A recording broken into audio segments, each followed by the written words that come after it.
화분을 가꾸는 사람들 중에 화분을 가꾸는 사람이 여러 가지 일을 이렇게 하고 있습니다. 그 중에 대표적인 것이 바로 화분 분갈이입니다.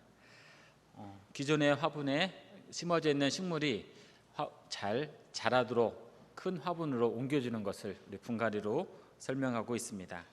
분갈이가 필요한 이유는 식물이 동물과 달리 자랄 수는 있어도 움직이지 못하기 때문에 그 식물에 맞게끔 분갈이를 해주어야 됩니다. 또 때에 맞추어서 분갈이를 잘 해주어야 식물이 잘 자라고 성장할 수가 있습니다. 분갈이 작업에서 여러 가지 중요한 것이 있지만 그 중에 흙이 차지하는 부분도 상당히 큽니다. 좋은 흙으로 교체를 해주어야 그 식물이 뿌리를 내리고 영양분을 흡수하여서 나무 식물이 잘 자라고 꽃도 피우고 열매를 맺을 수도 있습니다. 그래서 식물이 어느 땅에 뿌리를 내리냐가 나무에게 있어서는 정말로 중요합니다. 오늘 본문에도 두 종류 나무가 각각 서로 다른 곳에서 뿌리를 내리고 있습니다.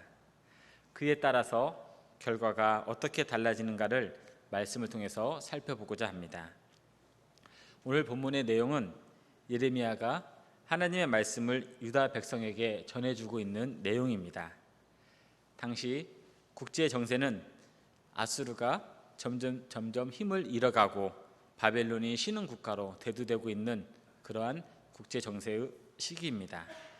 이럴 때 유다 백성들이 아수르나 애굽을 바라보면서 기회적인 외교를 하려고 노력을 하고 있습니다. 그런데 예레미야는 유다는 결국에는 바벨론에게 멸망을 될 것이라는 것을 예고를 하고 있습니다. 이러한 상황에서 예레미야는 두 나무를 통하여 유다가 어디에 뿌리를 내려야 되고 어디를 의지해야 되는지를 우리들에게 설명해주고 있습니다. 예레미야가 말하는 첫 번째 나무는 사막의 떨기나무입니다. 떨기나무가 뿌리를 내리고 있는 곳은 사막이라고 성경은 말씀하고 있습니다. 사막이라는 곳은 물이 없어서 삭막한 땅을 우리는 알고 있습니다. 씨앗을 심기도 힘들 뿐더러 열매를 맺기도 어려운 땅이 바로 사막입니다. 이러한 사막에 떨기나무가 심겨져 있습니다. 이 사막에 심겨진 떨기나무 상태를 6절에서 설명하고 있습니다. 좋은 일이 오는 것을 보지 못하고 광야, 간조한 곳, 건건한 땅, 사람이 살지 않는 땅이라고 표현하고 있습니다. 사막은 간조하고 몹시 괴로워서 사람이 살기 힘든 땅이라고 성경은 기록하고 있습니다. 나무에게 물을 주어서 가꾸어야 될 그 사람이 살 수 없는 땅이 사막입니다. 나무가 만약에 동물이라면 스스로 움직여서 물을 찾을 수가 있는데 나무는 움직일 수가 없습니다. 한번 심어진 곳에 계속해서 뿌리를 내리고 어떻게 보면 죽을 때까지 계속 있어야 되는 운명을 가지고 있습니다. 그러한 나무를 살릴 수 있는 방법 중에 하나는 누군가 찾아와서 물을 주면 됩니다. 물을 줄 사람이 와야 되는데 사람이 살 수 없기 때문에 나무에게 물을 줄 사람도 그곳에 없습니다. 그곳이 바로 사막, 광야 같은 곳입니다. 사람이 살지 않아서 나무는 좋은 소식을 듣지 못하고 계속 그 사막 같은 땅에서 삶을 연명하고 있습니다. 이렇게 척박하고 물이 없어서 그늘을 만들 수도 없고 열매를 맺을 수도 없는 땅이 이 사막입니다. 그래서 사막의 떨기나무는 그 자체로도 희망도 없고 그 사막에 있는 떨기나무를 바라보는 사람들에게도 조차 불편함을 주는 것이 사막에 있는 떨기나무입니다. 이러한 사막의 떨기나무 같은 사람을 5절에서 이렇게 설명하고 있습니다. 무릇 사람을 믿으며 육신으로 그의 힘을 삼고 마음이 여호와에게서 떠난 그 사람은 이라고 설명하고 있습니다. 사람을 믿고 육신으로 그의 힘을 삼고 마음이 여호와에게서 떠난 사람을 예레미야는 사막의 떨기나무로 이렇게 표현을 하고 있습니다. 이 사막의 떨기나무 이런 사람들이 믿는 대상이 있습니다. 성경 5절에서는 바로 사람이라고 이렇게 지칭하고 있습니다. 우리가 성경은 많이 읽다 보면 성경은 사람을 의지하지 말고 도울 힘이 없는 인생을 의지하지 말라고 성경은 계속해서 우리에게 교훈해 주고 있습니다. 사람을 의뢰하는 것을 부러진 이와 이골된 이골된 발 같다고 잠언 25장 19절은 우리에게 말씀하고 있습니다. 사람을 의뢰하는 것은 부러진 이를 가지고 단단한 음식물을 먹는 것과 같습니다. 정상적인 이로도 단단한 음식물을 먹기가 힘이 드는데 하물며 부러진 이로 음식을 먹는다는 것은 그마저도 볼품이 없고 소화시킬 수도 없고 같이 식사하는 사람들에게조차 불편함을 줄 수 있는 상황입니다. 또 길을 걸을 때 건강한 발이 아닌 골절된 발을 가지고 걷는 것으로 비유하고 있습니다. 우리가 길을 걷다 보면 힘이 듭니다. 그리고 누군가 우리를 부축해주면 우리는 도움을 받을 수가 있습니다. 그런데 우리에게 도움을 주려고 온 사람이 건강한 사람이 아닌 발이 골절된 사람이 와서 우리를 도와준다 하면 그 도움을 받을 수 있겠습니까? 아무리 내가 몸이 피곤하고 힘들고 지쳐도 그 사람에게 도움을 받을 수는 없습니다. 그 사람과 같이 어깨를 매는 순간 우리도 골절된 발 같은 상황을 가지고 걸어가야 되기 때문입니다. 이처럼 사람을 의뢰하고 의지하는 것은 결국 도움 대신 허망을 줄 수밖에 없습니다. 그러나 우리는 때로 사람을 의지하며 도움을 받고 살아갑니다. 우리는 옆 사람을 통해서 도움을 받고 또 가족을 통해서 도움을 받고 친구들 통해서 도움을 받고 있습니다. 그런데 왜 성경은 사람을 의지하지 말고 믿지 말라고 말씀하고 있을까요? 그것은 문제는 사람을 의지하면서 신앙의 자리를 혼란스럽게 만든다는 데 이유가 있습니다. 우리가 신앙생활을 하면서 신앙의 최고의 자리는 누구를 가리키고 있습니까? 신앙의 최고의 자리는 바로 하나님입니다. 하나님을 믿고 하나님을 의지하는 자리가 우리에게는 분명히 있습니다. 그런데 사람을 의지하다 보면 하나님의 자리에 내가 믿는 사람을 올려놓게 됩니다. 매일 하나님을 바라보며 시선을 고정하였던 것에서 이제는 하나님 대신 내가 믿는 사람에게 시선을 고정하고 내가 그곳에부터 도움을 받으려고 오직 그곳에 집중하게 됩니다. 우리에게 구원을 주시는 하나님께 시선을 고정하였던 그 시선의 고정이 이제는 다른 사람부터 향하고 그 사람에게 도움을 어떻게 받고 어떻게 이 어려운 문제를 해결해 나갈까 의지하게 됩니다. 그런데 그 의지하였던 부분들이 평생 우리가 의지할 수 있는 부분이 아닙니다. 우리가 잘 아는 것처럼 내가 누군가를 도와줄 때도 내가 가지고 있는 능력이 한계가 있습니다. 내가 가지고 있는 능력의 수준이 있습니다. 그 수준 이상 도와줄 수는 없습니다. 그렇기 때문에 우리가 옆 사람에게 잠깐의 도움은 받아도 우리가 평생 믿고 의지해야 될 분은 사람이 아닌 하나님이라는 사실입니다. 그래서 성경은 우리에게 늘 말씀합니다. 사람을 믿지 말고 사람을 의지하지 말고 오직 하나님만을 믿으라고 말씀합니다. 우리가 사람의 도움에 신경을 집중하다 보면 하나님의 자리를 잃어버리게 됩니다. 하나님의 자리를 잃어버리게 되면 우리의 신앙도 삶도 모래와 같은 모습으로 바뀌기 때문에 하나님은 사람을 의지하지 말라고 우리에게 말씀합니다. 아무리 모래를 가지고 견고한 성을 쌓아도 그것은 단지 모래성에 불과할 뿐입니다. 언제 무너질지 모르는 모래성입니다. 이러한 모습이 바로 사람을 믿고 의지하는 사막의 떨기나무의 모습입니다. 사막의 떨기나무 같은 사람의 결말은 무엇입니까? 그것은 5절에서 여호와께서 떠난 그 사람은 저주를 받을 것이라 라고 말씀하고 있습니다. 여기서 저주라는 것은 평생 동안 사막을 떠나지 못하는 상태를 말씀하고 있습니다. 나무의 모든 뿌리들이 물을 흠뻑 흡수하고 싶어도 더 이상 경험할 수 없는 그 상황이 바로 사막 그 떨기나무 상태입니다. 매일 척박하고 자신의 메마른 가지만 바라보며 사는 인생이 사막의 떨기나무 인생입니다. 생각하기도 싫은 상태입니다. 빈곤과 가난이 난무한 상황입니다. 이런 것이 사막의 떨기나무입니다. 우리가 많이 들었던 법칙을 하나 소개를 하겠습니다. 어느 여성 한 분이 친구들과 약속을 할 시간을 있어서 친구들 만나러 가려고 합니다. 가기 전에 여자분들이 잘 가지고 있는 명품백을 가지고 가서 친구들에게 자랑을 하려고 명품백을 찾았습니다. 근데 집안에 찾다 보니까 도저히 찾을 수가 없는 겁니다. 설마 여기에는 없겠지 하고 가장 안 좋은 곳에 찾아봤더니 그곳에 명품백이 이렇게 들어있었습니다. 그래서 명품백을 청소를 하고 깨끗하게 하고 가방을 둘러매고 이제 차를 타려고 나갔습니다. 가방을 찾다 보니까 시간이 늦어가지고 택시를 타려고 나갔는데 그날따라 택시가 잡히지가 않습니다. 그래서 버스 정류장에 갔는데 매일마다 10분마다 오던 버스가 20분을 기다려도 오지도 않습니다.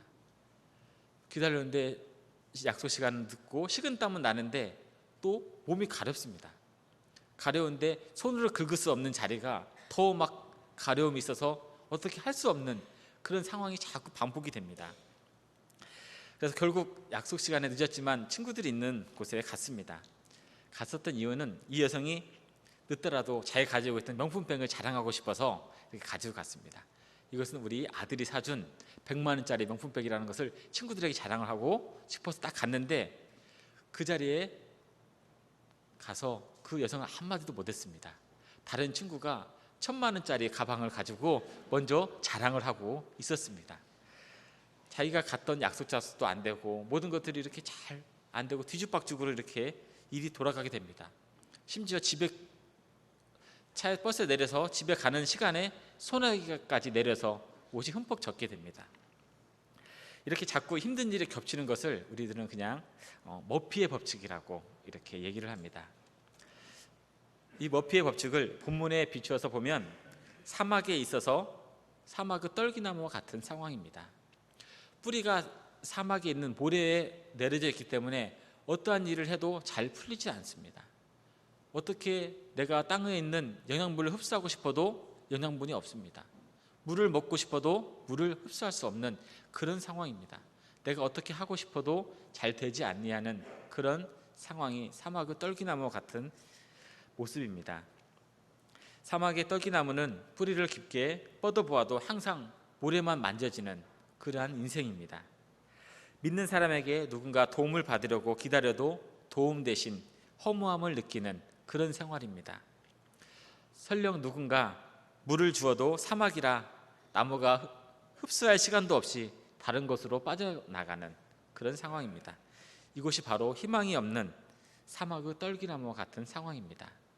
예레미야는 사막의 떨기나무를 이렇게 설명하고 있습니다. 두 번째 예레미야가 말하는 두 번째 나무는 물가에 심어진 나무입니다. 물가에 나무가 심어져 있습니다. 물가에는 물이 있어서 나무뿐 아니라 동물들도 찾는 장소입니다. 물가에는 물이 있어서 나무들이 자라 열매를 맺기 쉬운 장소입니다. 물가는 지속적으로 물을 공급받을 수 있는 장소입니다. 이런 물가에 나무가 심어져 있습니다. 이 물가에 심어진 나무의 상태를 8절에서 말씀하고 있습니다. 그는 물가에 심어진 나무가 그 뿌리를 강변에 뻗치고 더위가 올지라도 두려워하지 아니하며 그 잎이 청청하며 가무는 해에도 걱정이 없고 결실이 그치지 아니함 같으니라. 아멘. 물가에 심어진 나무가 그 뿌리를 강변에 뻗치고 있다고 성경은 말씀하고 있습니다. 그래서 사막과 같은 더위와 가무는 해에도 두려워하지 않습니다. 수분이 필요하면 언제든지 뿌리에서 물을 흡수할 수 있기 때문입니다. 이런 물가에 심어진 나무는 잎이 청청하며 결실을 맺고 있습니다. 물이 풍부하기 때문에 과실을 풍성하게 또 당도 높게 맺을 수가 있습니다. 시편 1편 1절은 물가에 심어진 나무를 표현하고 있습니다. 그는 시냇가에 심은 나무가 철을 따라 열매를 맺으며 그 잎사귀가 마르지 아니함 같으니 그가 하는 모든 일이 다 형통하리로다. 아멘. 물가에 심어진 나무는 뿌리에서부터 열매까지 모두가 다 형통함을 말씀하고 있습니다. 물가에 나무가 처음부터 모두 심어져서 자란 것은 아닙니다. 성경은 물가에 심어진 나무 앞에 단어가 심어진이라는 단어를 사용하고 있습니다. 나무는 동물처럼 스스로 움직일 수가 없습니다. 그래서 누군가의 도움을 받지 아니하고는 새로운 땅으로 이동할 수가 없습니다. 물가에 심어진 나무가 처음부터 물가에 있었는지는 알 수 없습니다. 사막에 있던 나무를 가지고 와서 물가에 심었는지도 모릅니다. 또 가치가 있는 좋은 나무를 물가에 심을 수도 있습니다. 아니면 별 볼 일 없는 나무를 가져다가 심었는지 우리는 알 수 없습니다. 아니면 거의 죽어가는 나무를 가져다가 심을 수도 있습니다. 어떠한 나무를 가져다가 심었는지 우리들에겐 중요하지 않습니다. 현재 나무들에게 중요한 것은 그 나무들의 뿌리를 물가에 내리고 있다는 사실입니다. 우리들의 삶도 처음부터 하나님의 은혜와 평강 가운데 있지 않았습니다. 사막의 떨기나무처럼 핍절한 인생을 살고 있었던 적도 우리들에게 있습니다. 매일 갈증을 해소하기 위해 이리저리 헤매며 방황하였던 삶도 우리들에게 있었습니다. 이러한 삶에서 벗어나기 위해서 우리는 의지할 것을 찾아 헤맸던 적도 있습니다. 그래서 내가 믿는 사람에게 뿌리를 내려서 그 갈증을 해결하려고 몸부림쳤던 적도 우리들에게 있습니다. 또는 부와 재물의 뿌리뿐만 아니라 가지까지도 더 가까이 가려고 온 힘을 쏟았던 적도 우리에게 있었습니다. 우리의 이러한 모습에도 우리는 만족할 수 없는 도움을 받았습니다. 모래에 물이 쉽게 빠져나가는 것처럼 우리의 희망도 함께 빠져나갔던 적이 우리의 기억 속에 남아 있습니다. 이러한 모래의 삶을 벗어나 분갈이할 수 있는 방법을 성경은 우리에게 말씀해 주고 있습니다. 7절 말씀입니다. 무릇 여호와를 의지하며 여호와를 의뢰하는 그 사람은 복을 받을 것이라. 아멘. 여기서 의뢰의 뜻은 소망을 두다, 오직 한 곳만을 쳐다보는 것을 말씀하고 있습니다. 바로 여호와를 의지하며 의뢰하는 사람을 말씀하고 있습니다. 여호와의 도움만을 바라보며 사는 사람을 말씀하고 있습니다. 하인이 주인의 손끝만 바라보는 것처럼 하나님의 손길만을 오로지 쳐다보고 있는 사람을 성경은 말씀하고 있습니다.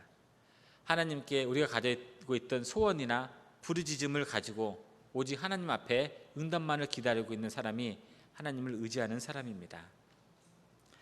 하나님은 우리의 메마른 삶의 터전을 풍부한 물가로 인도하여 주셨습니다. 죄인에서 의인으로 살 수 있도록 우리에게 새로운 길을 열어주셨습니다. 질글 같은 인생에서 보배를 담는 아름다운 인생으로 우리를 새롭게 빚어주셨습니다. 그래서 우리가 지금 물가에 심어진 나무와 같은 삶을 살고 있습니다. 우리가 들었던 머피의 법칙과 관련된 법칙을 하나 소개하겠습니다. 친구들과 극장을 이렇게 갔습니다. 근데 한 무리들이 와가지고 갑자기 극장에 줄을 서고 기다리고 있는데 새치기를 해서 앞자리로 나가는 겁니다. 화는 났지만 참았습니다. 그런데 결국 제 시간에 와서 티켓을 끊으려고 했는데 갑자기 제가 영화의 10만 번째 관객이 되었다고 제가 선물을 이렇게 받게 되었습니다. 또는 어느 여자분이 자기 가지고 있는 스카프가 있습니다. 근데 마음에 안 드는 스카프가 있는데 어떻게 할까 하다가 그냥 엄마에게 주었습니다. 그때 알고 봤더니 그날이 엄마의 생일이었습니다. 또 외출을 마치고 귀가를 했는데 소나기가 이렇게 내립니다. 좀 늦게 왔으면 소나기를 마주했는데 그 소나기를 피하게 됩니다. 또 우리 학생들 같은 경우는 학교에 강의 시간에 좀 늦었는데 그날따라 출석을 끝날 때 불러서 아무 지각이 되지가 않았습니다. 택시를 타려고 서 있는데 마침 앞에서 택시 손님이 내려서 어려움 없이 택시를 이렇게 타게 됩니다. 입시 당일날 우연히 봤던 참고서에서 문제가 많이 나와서 합격을 하는 그런 또 행운도 가지게 됩니다. 이렇게 우연히 자신에게 유리한 일만 거듭돼서 일어나는 것을 셀리의 법칙이라고 이렇게 말을 합니다. 본문에 비춰보면 나무가 물가에 심어져 있기 때문에 항상 좋은 일만 일어날 수가 있습니다. 가뭄이 와도 폭풍이 불어도 그 나무를 이길 수 있는, 지탱할 수 있는 힘이 물가에서 뿌리를 흡수하기 때문에 어떠한 어려움을 쉽게 건들 수도 있습니다. 항상 좋은 일만 생길 수도 있습니다. 오늘 본문을 통해서 사막의 떨기나무와 물가에 심어진 나무 두 가지를 살펴봤습니다. 현재 우리 동행교회가 7월 중순부터 8월 초까지 교회학교 여름 행사를 이렇게 시작하고 있습니다. 우리 교회학교 자녀들이 사막의 떨기나무, 물가에 심어진 나무 두 땅에서 어디에서 뿌리를 내리며 성장하기를 바라고 계십니까? 당연히 물가에 심어진 나무가 되어서 하나님께 복받기를 원하고 계실 겁니다. 그런데 만약 한두 명의 학생이 사막의 떨기나무처럼 살고 있다면 어떻게 하시겠습니까? 우리가 예수 그리스도를 통하여 분갈이 된 것처럼 그 학생에게 사막이 아닌 물가로 분갈이 시킬 용기가 우리에게 있습니까? 식물이 땅을 의지하듯이 사람도 하나님을 의지해야만이 살 수가 있습니다. 식물은 한번 뿌리를 내리면 움직일 수 없지만 사람은 그렇지 않습니다. 사막에 뿌리를 내린 사람도 돌아서서 하나님을 의지하면 물가에 심어진 나무가 될 수 있습니다. 우리 학생들을 위해서 간절한 기도와 따뜻한 관심을 더 가져주시기를 바랍니다. 한 번 더 우리 학생들을 안아주며 따뜻한 손길로 머리를 만져주셔서 우리 아이들이 정말 물가에 심어진 나무라는 것을 스스로 발견하고 물가에 심어진 나무로 자라는 것을 우리 성도님들이 격려해 주시고 칭찬을 해 주시길 바랍니다. 그들을 행복한 눈길로 바라봐 주시며 그들에게 비전을 심어 주십시오. 그러면 다음 세대가 아름다운 나무로 성장하며 열매를 맺을 수가 있습니다. 우리가 받은 물가의 은혜를 이제는 다음 세대에게 깨끗하고 아름답게 물려줄 때입니다. 이 역할을 우리 동인교회 성도님들이 함께하여 주시기를 바랍니다. 기도 덕분에 여름 행사를 잘 진행하였고 마친 데도 있고 또 준비한 데도 있습니다. 여름 행사는 1년에 여러 개의 프로그램 중에 하나로 끝나는 것이 아닙니다. 후반기를 새롭게 도약하는 뜀틀의 발판의 역할이 바로 여름 행사입니다. 여름 행사를 얼마나 잘 마치고 얼마나 여름 행사를 위해서 준비하고 한 것에 따라서 후반부를 힘차게 전진해 나갈 수가 있습니다. 그래서 우리 교역자, 부장선생님, 교사선생님들의 심정과 마음으로 우리 아이들에게 풍성한 기쁨을 나누어주는 우리 성도님들이 되시기를 바랍니다. 그러면 우리 동인